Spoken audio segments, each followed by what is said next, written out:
Konkan special पिकलेल्या फणसांच्या गऱ्यांच्या भाजीची recipe आज आपण पाहणार आहोत. ही भाजी आंबट, गोड, तिखट चवीमुळे फारच चटपटीत आणि रुचकर बनते. नमस्कार, मी वर्षा. बीएम्स किचनमध्ये तुमचं स्वागत आहे. या भाजीसाठी काप्या फणसाचे गरे आपण वापरणार आहोत. हे गरे चवीला थोडे मध्यम गोडच असतात. फणस कापला आणि गरे खाऊन झाले की उरलेल्या गऱ्यांची अशा प्रकारे छान भाजी बनवायची.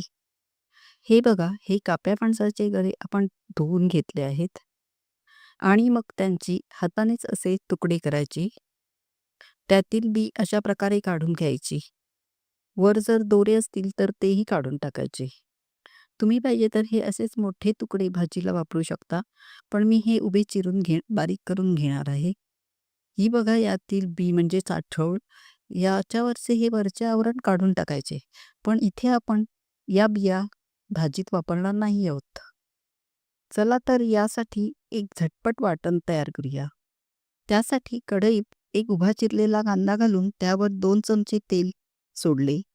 थोडा वेळ कांदा परतून लाल झाल्यानंतर अर्धी वाटी किसलेले सुके खोबरे त्यातच घालायचे आणि हे दोन्ही जिन्नस सोनेरी रंगावर भाजून घ्यायचे. मग त्यात 2 ते 3 लसूण पाकळ्या घालायच्या. थोडे परतून झाल्यावर 1 चमचा धणे घालायचे आणि गॅस बंद करायचा.